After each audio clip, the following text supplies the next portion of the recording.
There came a point during the 1000-Year Blood War arc where the entire Bleach universe was about to end, and it appeared as though all hope was lost for the Shinigami. Chapter 616 of the manga delivers a major plot twist during Bleach's final arc, where Ukitake is thrust into the spotlight during the darkest hours of the war against the Quincy. Those of you who are familiar with the Bleach story will know that this is where Kubo really lets loose and illustrates the devastation and chaos that ensues once Yhwach has fulfilled his mission of killing the Soul King. In this video, I'm going to be analysing the pivotal role that Ukitake plays during the 1000-Year Blood War arc. I'll be uncovering loads of details that you didn't know about his character, and be sure to stick around until the end of the video because I'm going to be taking a deep dive into how Ukitake's destiny was predetermined from very early on in his life. I'll also be examining how the right arm of the Soul King MIMIHAGI operates, and last but not least, I will be breaking down why Yhwach's Shrift ability the Almighty was unable to foresee MIMIHAGI temporarily putting a stop to his plans to destroy the Soul Society, Hueco Mundo, and the world of the living. So without further delay, here is my breakdown on Ukitake's role during the 1000-Year Blood War arc.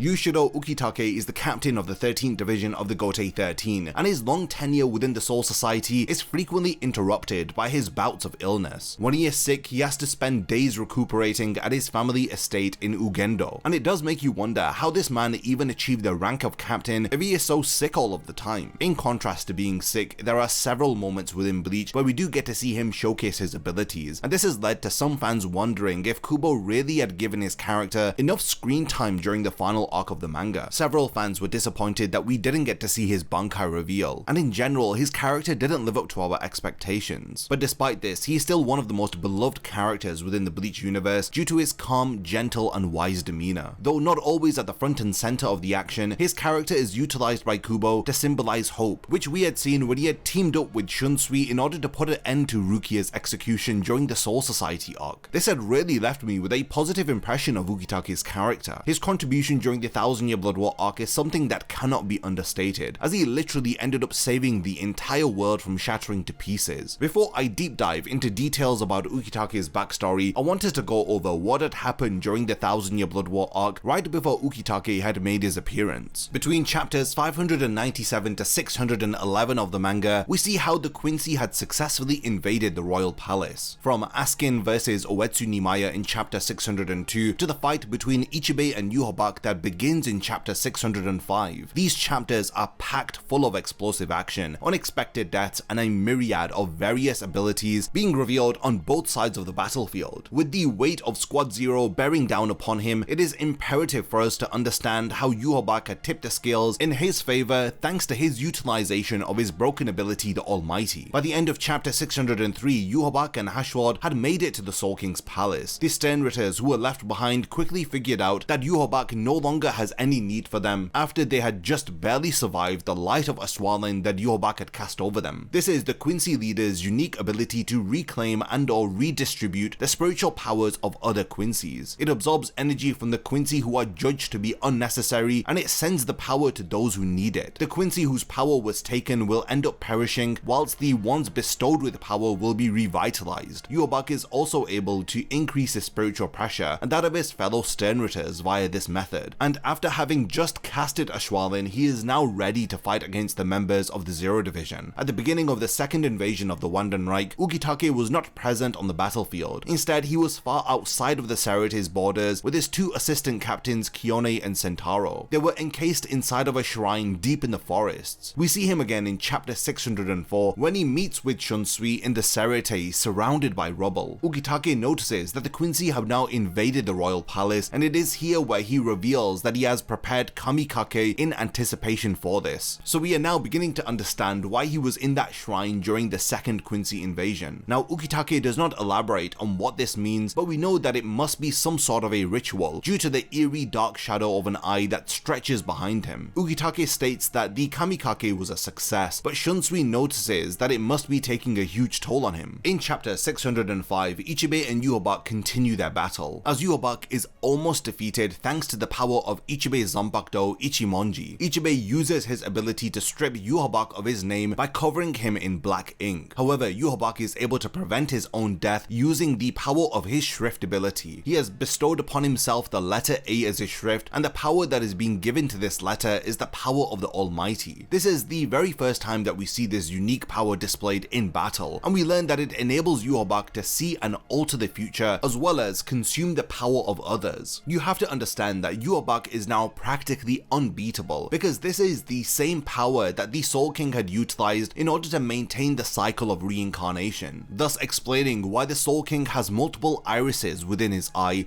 and why Yhwach has multiple irises when he activates the Almighty. Some distance away from the battle, Hashward explains to Uryu that Yhwach's eyes have now been truly opened. This is due to the fact that upon his defeat 1000 years ago, after a failed attempt to defeat the Shinigami, Yhwach had entered into a state of deep hibernation for 999 years. He had remained in this state of near death until his heart had started beating again after 900 years, and after he had reclaimed his sanity after 90 years, he had then reclaimed his power after 9 years. If Yhwach had reopened his eyes before the 9 years of power were over, then he may have lost the ability to utilize the Almighty, which would have resulted in all of the power that he has bestowed upon the Sternritter to have forcefully returned back to him. However, he had kept his eyes closed for the sake of his Sternritter, and now that the 9 years of power have come to an end, Yhwach is able to utilize his powers at full capacity. We see how his ability manifests itself by the multiple red irises that appear on every corner of his eyes. Yhwach is able to take out Ichibei in a very graphic illustration that showcases his body imploding. With the entirety of Squad Zero now defeated, Yhwach turns his gaze to the chambers of the Soul King. By the time we reach chapter 611, Ichigo, Orihime, Ganju, and Chad have already made their way to the royal palace. Here they encounter the corpse of Ichibei, and when Ichigo resurrects the priest by stating his name, the deceptive leader of the Zero Division urges Ichigo to stop Yhwach. However, he knows that this is an impossible feat, as he is seen apologizing once Ichigo and his friends depart in chapter 612. Ukitake makes his final appearance in the midst of Urahara's lab after performing some medical procedures. Urahara is secretly devising a plan for the Shinigami to ram their way into the royal palace. By assembling all of the captains and vice captains, Urahara plans to use the combination of the heavenly armor, the platform that Mairi had made, and the Shinigami's combined spiritual pressure in order to catapult their way into the royal palace by using a gate that directly connects their location with the royal palace. In chapter 614, Ichigo and company finally confront Yhwach in the chambers of the Soul King, but unfortunately they were too late. It is revealed that Yhwach has already impaled the Soul King with his sword, as he taunts Ichigo into removing the sword. However, right after Ichigo pulls out Yhwach's sword from the Soul King's chest, he swiftly cuts down the Soul King with the sword, which cuts the sustainer of the Bleach universe into two pieces, while Blutveen appears to be visible on Ichigo's hand. Yhwach explains that he had sent some of his Reiatsu into Ichigo's body when he had pulled out the sword, and as a result, the Quincy blood that's flowing through his body had forced him to unwillingly attack the Soul King. This causes utter destruction and mayhem, as in chapter 615, which is titled All is Lost, we see that the realms of Huecomundo, the Dangai, the world of the living, and the Soul Society begin to crumble. This is because the Soul King is no longer able to fulfill his key duty, which was to bind all of the worlds together and to create a balance amongst the realms. With the Soul King practically dead, everything within the Bleach universe is about to be destroyed due to the unstable amount of spiritual pressure that is being created from the huge number of souls that are flowing into and out of the Soul Society. The Soul King is no longer present to maintain a balance of the souls. When Orihime tries to use her powers to revive the Soul King, she completely fails, as Yhwach gleefully exclaims that the Soul King can never be returned back to life now. Now, this is what leads to Ukitake's major role within the 1000-year Blood War arc. Just when it appears as though all hope is lost, the captain of the 13th Division reveals his plan to take the place of the Soul King. He unveils a symbol on his back as Ukitake unsheaths his Zanpakuto and calls upon the name of the deity MIMIHAGI, causing the Kamikake to transform into a huge eye which hovers above him. We then cut to a flashback of Ukitake's childhood, where we see him lying on a bed. We notice that his mouth is filled with foam. It is then revealed that he was one of 3 children, but he had suffered from an illness of the lungs, which had left his hair discolored, as we learned that he should have died back then, but his grandmother, a deeply superstitious woman, had carried him to the shrine of MIMIHAGI and had performed a rite to offer his lungs to the deity. It was thanks to this intervention that his life was ultimately spared, and it is the reason why he was able to become strong enough to enlist into the Gotei 13. We see Ukitake violently cough up some blood as he explains that this deity has been consuming his lungs. The ritual that he had spoke of, Kamikake, is performed to allow Mimihagi's power to spread to the rest of his body's organs, meaning that all of his internal organs will now belong to this god. Ukitake's story is so heartbreaking because we all know where this is going. He needs to give back what this god had given him all those years ago, as he is now just a vessel. He is the right hand of the Soul King. Ukitake had been preparing for this day ever since he had found out how he had survived. He expresses zero regrets as he comes to terms with the fact that he is about to die. The next few manga panels here are very difficult to read as we see the impact of this ritual on Ukitake. The captain shrieks violently as blood pours out from his mouth as we see Mimihagi ascend from his torso. It's painful to witness the black mass oozing through every orifice of his body. Ukitake's body is visibly drained of every ounce of spiritual pressure as his once healthy and full body is reduced to that of a skeletal figure. The captains and vice captains watch on in horror as Mimihagi ascends through the sky of the Serite and into the royal palace. The shaking then appears to have stopped as we quickly begin to understand why. Mimihagi wraps itself around the remains of the Soul King as it helps to bring him back together. The black eye of Mimihagi envelops the sphere which contains the Soul King, temporarily offering some stability to the three separate realms. Therefore, we now understand that Ukitake's role within the 1000-year Blood War arc was to offer up his own body as a noble sacrifice and to prevent the entire universe from shattering to pieces. Now, having understood this, I believe that it is important for us to uncover the origins of this deity, who we learn is in fact the right arm of the Soul King. Mimihagi had become a god that was worshipped within Sakahone, which was the 76th district of East Rukongai. Within volume 3 of the Can't Feel Your Own World light novels, Ichibe explains the history of the Soul King, noting how the ancestors of the Tsuneyashiro family were afraid of the Soul King's powers. They had feared that if the Soul King had become too powerful, then he would one day be able to overpower the seal that was placed upon him and then destroy the members of the noble families. To prevent this, the ancestors from the 5 great noble families did not let the Soul King live or die, but instead they had trapped him into a state where he was neither alive nor fully dead. During this process to trap the Soul King, they had also taken away his arms that governed stillness and advancement, and eventually the severed right arm would come to be worshipped as a deity known as Mimihagi, whilst the left arm would become Sternritter C, the compulsory Pranida. As explained by Ukitake, Mimihagi bestows blessings upon those who offer him anything aside from an eye, since the deity already possesses his own. In turn, Mimihagi's powers stop the progression of whatever illness is afflicting the person's body, and it extends their life for a finite amount of years. Considering that Ukitake is one of the oldest captains in the Gotei 13, we can assume that Ukitake was in possession of Mimihagi for just under 1000 years. Ukitake's lungs were offered up to the deity, which had allowed him to continue living, but it is important to note that he would often cough up blood and become too fatigued or get out of breath for long periods of time. Mimihagi is manifested as a humanoid creature with a torso that looks eerily like an arm and a right fist with a huge single eye on the back of the fist. Mimihagi's outfit consists of a dark robe with a simple tunic thrown across its upper torso. When Mimihagi is revealed to us during the 1000-year Blood War arc, he lacks a physical body and instead appears as an entity made up of reishi in the shape of a dark shadow. We learn that Mimihagi governs stillness, which means that Ukitake was correct in his assumption that the deity would be able to put back together the Soul King's body. This is because Mimihagi can halt absolutely any process, stopping development, growth, change, and progress. It can accomplish this by fully integrating with whatever being that it is attached to. The main reason why Yhwach was taken aback by Mimihagi's appearance is because his Shrift ability, the Almighty, was not able to foresee what action Mimihagi would take here. This is credited to one of Mimihagi's main powers, which is known as precognitive immunity. With this ability, Mimihagi, similarly to the Soul King, is unable to be affected by the foreseeing powers of the Almighty. Thankfully, this prevents it from making an appearance in any of Yhwach's visions. Another power that Mimihagi shares with the Soul King is the ability to see into the future, which also helps it to counter against the powers of the Almighty. In chapter 618, we see Mimihagi possess the power to erect a barrier of darkness when Yhwach tries to attack. Yhwach notes that in addition to all of this, Mimihagi is able to consume him through assimilating with him. However, the Quincy leader ends up assimilating Mimihagi instead. The Kamikake, or in other words, the divine vow ritual that Ukitake performs, is only a temporary solution to prevent the Soul King from dying. The effects of Mimihagi will end once Ukitake dies, and so the deity is no longer able to fulfill its duty. Now that we have a better understanding of what Mimihagi is, I want to now turn our attention over to the outcome of Ukitake's sacrifice, and what kind of an impact Ukitake's actions had upon the rest of the 1000-year Blood War arc. Within chapter 617, Yhwach is astonished at the fact that he was unable to foresee the arrival of Mimihagi. He angrily questions Mimihagi and wonders if the right arm of the Soul King has now developed some affection for the Soul Society after governing it for all of these years. Mimihagi does not respond, but instead closes its eyes. The deity was able to escape the sight of Yhwach's Almighty because of an apparent synergy that it had managed to maintain with the Soul King. The Almighty is able to view the future, which is a progression of time. Without the aspect of progression, Mimihagi can avoid appearing in a future that responds naturally to the passage of time. Now, if you recall, this is because Mimihagi governs stillness. Without this progression of time, Mimihagi is able to remain undetected by the Almighty because it relies on the natural passage of time to foresee the future. I want to now go into greater detail about Yhwach's inability to foresee Mimihagi. In order to better understand what is going on, we need to delve into the nuanced interpretations of seeing. There's a distinction between merely observing and comprehending what is observed. We all know that Yhwach's name is rooted in the Hebrew name for God, Yahweh. In Hebrew, there are two terms that describe the act of seeing. The first, Ra'ah, signifies physical sight, insight into the supernatural and even the divine. Contrastingly, the second term, Chazon, pertains explicitly to a prophet's vision, akin to a symbolic daydream of potential events. Ra'ah represents a direct observation of an event either within the past or the future, which is free from any symbolic or metaphorical imagery, which is typical of a prophetic vision. The key difference between these terms lies in their depth of understanding. While Ra'ah offers a clear, unobstructed view of an event, Chazon provides a vision embellished with symbols, enriching the viewer's understanding. I've spoken about all of this to basically explain that Yhwach did not understand the significance of Mimihagi appearing in front of him and had prevented the fall of the Soul King. In chapter 616, Yhwach misinterprets Mimihagi's nature, mistakenly identifying it as the Soul King. By chapter 620, he further notes the absence of the Soul King's will in a severed limb. These observations allude to Yhwach struggling to fully comprehend the events that were unfolding. Though he might observe occurrences through the Almighty, specific attributes can obstruct his full understanding, which ultimately prevents him from fully understanding what is going on. And this is exactly what Mimihagi was able to accomplish. Back in Urahara's lab, Soifo notices that the Kamikake Ritual wasn't able to achieve its full purpose. Despite the fact that it had provided temporary stability, we quickly learn that Ukitake is still not a complete replacement for the Soul King, noting that the stability will only last as long as Ukitake's life does. Urahara admits that this is his first time hearing of the Kamikake Ritual. Ukitake's fate for now is left unspoken, whilst Urahara continues to race against time in order to stabilize the Soul Society. Meanwhile, within the royal palace, after the right arm of the Soul King prevents the Soul Society from crumbling by enveloping the Soul King's remains, Yhwach attempts to attack it in chapter 620, but in a surprising turn of events, Mimihagi counters, seemingly trying to engulf Yhwach, who is visibly taken aback. Given that both Mimihagi and Pernida are sentient fragments of the Soul King, they are both able to fully express their own free will. This is the reason behind Mimihagi's defensive stance against Yhwach, who is the son of the Soul King. Yhwach scolds the deity, mocking Mimihagi for the fact that it cannot see the difference in their power. He states that not only is he far stronger, but that he will take its power for himself. Yhwach then proceeds to consume both Mimihagi and the Soul King, disrupting the fragile peace that Mimihagi had momentarily established, and before too long the Soul Society begins crumbling once again. Chapter 621, titled The Dark Curtain, reveals Mimihagi being forcibly pulled out of Ukitake, who then collapses to the ground. As he loses consciousness, we can see how Mimihagi slowly disappears, meaning that Yhwach has begun to absorb the Soul King. Ukitake is left in a pool of water as he is surrounded by his assistant captains Centauro and Kione. In the next panels, we see a pitch black shadow spreading across the sky within the Serete. Yhwach completely absorbs the entirety of the the Soul King and his powers. This power proves too intense for him to handle, to the extent that the flood of the Soul King's power overflows out of Yhwach's body. Despite Ukitake's valiant efforts and the temporary stabilization from the Kamikake Ritual, he tragically loses his life, unable to halt Yhwach from absorbing all of the Soul King and his powers. This is a really heartbreaking moment for a fan favorite captain, and I do sometimes wish that Ukitake's sacrifice did in fact add more weight in order to tip the scale in favor of the Shinigami during the war. Shortly after the 1000-year Blood War arc, we got some closure for Ukitake's character when we see Shunsui paying a visit to his grave in chapter 685. It appears as though Kubo had wanted to give his character a bit more screen time, because we learn that Ukitake is revived within the one-shot special chapter No Breathes from Hell. 12 years following his sacrifice, Shunsui and the other members of the Gotei 13 gear up to perform a Konso Reisei, a special soul burial ceremony right before Ukitake's grave. This intricate ritual is an alternative to the traditional Konso, and it is reserved for captains of the Gotei 13 who fall in battle. It is performed 12 years after the death of a Gotei 13 captain. A Shinigami's body is made up of reishi, and once they die, they transform back into reishi, merging once again with the soil of the Soul Society. The term Rei translates to spiritual authority. Historically, it was a measurement unit favored by Soul Society's nobility, indicating the density of Reiatsu in reishi. To put this into perspective, Shunsui elaborates that a regular Shinigami in the Gotei 13 typically holds a Rei grade of 20 or above. In contrast, vice captains fluctuate between grades 3 and 4, while generally captain class Shinigami have a Rei grade of 3 and above. Due to their intense Reiatsu concentrations, these elites cannot simply return to the earth. The Shinigami learn within the academy that the only way to return such dense reishi into the soil is via the Konso Reisei ritual. However, the true purpose of the Konso Reisei is far darker than what we could have imagined, because in actuality it sends the departed captains straight to hell. The difference between this ceremony and a normal Konso is that the current captains and lieutenants have to capture a hollow and purify it in front of the grave of the deceased captain. So whilst Shunsui and his fellow Shinigami unite in front of his grave, in the human world, Ichigo and the other Shinigami are forced to kill hollows that have broken out of hell, thereby unknowingly completing the Konso Reisei ceremony and finally sending the former captain of the 13th Division into hell. Once he has been cast into hell, Ukitake intervenes in Xylo Apollo Grand's battle against Ichigo, as we see an enlarged Sogyo no Kotawari impale the Arrancar through the chest and pull him back through the gates of hell. Ukitake's unforeseen end and subsequent revival hints that Kubo has grand plans for the future of his character. While Ukitake's revival in the one-shot chapter released a few years back was a pleasant surprise, many fans feel that his involvement within the 1000-year Blood War arc didn't do justice to his character. A common complaint that I hear from many fans of Bleach is the fact that we did not get to see Ukitake's Bankai at any point during the entire series. The unrealized potential of his character, coupled with an abrupt conclusion, left a bitter taste for many. Fans always held Ukitake, Shunsui and Unohana in high regard, often thinking of them as the mightiest captains within the Bleach narrative. But despite this, the peak of Ukitake's battle prowess was witnessed when we had seen him deflect a few of Stark's Ceros during the Fate Karakura Town arc. After this, he was swiftly defeated by Wonderwise. The consensus seems to be that Kubo utilized Ukitake mainly as a narrative tool to save both the Soul Society and Ichigo by preventing the destruction of the Bleach universe. In spite of this noble sacrifice, Yhwach ended up absorbing Mimihagi anyway. His death served no other purpose than to power up the villain, who was already strong enough to end Ichibei with a single look. Had he not done the Kamikake Ritual, you can argue that Yhwach might not have grown to be so powerful. We have to remind ourselves that Ukitake was plagued by a debilitating illness throughout the series. Everybody within the Gotei 13 knew that he could not sustain a fight for a long period of time, especially if it was a one-on-one battle against one of the Sternritter. Despite being amongst the eldest and most powerful Gotei 13 captains, Ukitake's prolonged existence was primarily due to Mimihagi replacing his lungs. Even so, his health was perpetually declining. Kubo's choice for Ukitake to die heroically defending the Serite feels very appropriate, and I think we've had enough hints from Kubo and the anime staff that Ukitake's role will hopefully be expanded upon in Core 3 of the 1000-year Blood War arc anime. In addition to this, we know that he will be playing quite a prominent role within the Hell arc, which is yet to release, so this is definitely not the last time that we have seen Ukitake. Before we wrap things up, I want to analyze the the symbolic importance of Mimihagi and why Kubo heavily relies on religious imagery during Ukitake's Kamikake Ritual. Numerous cultures draw a distinction between the left and right paths, spanning traditions like Voodoo, Buddhism, Christianity, and Western esotericism. One must either choose the right path or the left path, but not both. In the context of the Thousand Year Blood War arc, we see that many characters are faced with a choice to either go against the Soul Society or to die fighting for it. Mimihagi and Pernida, the right and left arms of the Soul King, fit this dichotomy perfectly. Mimihagi, the right arm of the Soul King, represents the path of righteousness within the story. It is manifested not out of an egotistical desire to prove how powerful it is, but instead we see it materialize due to the noble actions of Ukitake, who wishes to prevent the end of the world. Fascinatingly, we find out that Mimihagi has been sustaining Ukitake's life for many years. Mimihagi governs stagnation, and we can deduce that Mimihagi is content with things staying the way that they are, unlike Pernida, who governs progress. The Shinigami-Quincy conflict is ultimately a conflict which represents the battle between progress and stagnation. The intense feud between the Shinigami and the Quincy reflects this inherent struggle between stagnation and progress. This is why Yhwach's shock at Mimihagi's defense of the Soul King hints at a larger thematic and narrative arc, emphasizing the ultimate need for balance within the world. It is also fascinating to note that both of the arms of the Soul King exhibit an insatiable urge to consume body parts, with Mimihagi offering life in exchange for a body part, and similarly we had seen Pernida consuming the remains of Nemu. We have no idea as to why the limbs of the Soul King desire to consume other body parts. No reason has been given within the manga, but from a Judeo-Christian perspective, we can view this act of cannibalism as an expression of power. In the Book of Revelations, the beast that is cast into hell is seen to be devouring followers of Christ. So it may be just me, but I firmly believe that Kubo wanted to heighten the sense of ethereal doom that accompanies these divine beings. In summary, Ukitake's destiny to save the Soul Society was determined from a very early age. His sacrifice was truly heartbreaking. However, this had allowed the Shinigami to gain an upper hand during the Thousand Year Blood War arc only for a brief moment. We see how Kubo expertly weaves the themes of life and death, free will and fate into these gripping chapters. Despite the controversy surrounding his wasted potential, it's important to compare the intentions behind Ukitake's noble act with the ultimate result of the battle. I'm convinced that Ukitake's demise served a greater purpose, and hopefully the Thousand Year Blood War arc anime can reveal this to us. Hopefully from this video you've learned a lot more about Ukitake's role in the Thousand Year Blood War arc, as well as more details about Mimihagi. There was a lot of thematic analysis and comparison to religious imagery. While a lot of it is theorizing, I feel like it makes sense in the context of Ukitake's role in the Thousand Year Blood War arc. What did you think about Yhwach and his failure to foresee the intervention of Mimihagi? Did you learn more about Ukitake and what the Kamikake Ritual was meant for? Was there anything about the role of Ukitake in Bleach's final arc that I have forgotten to mention? Definitely let me know by continuing the discussion in the comments. And lastly, thank you for making it to the end of this video, and I cannot wait to see you in my next Bleach Explained video.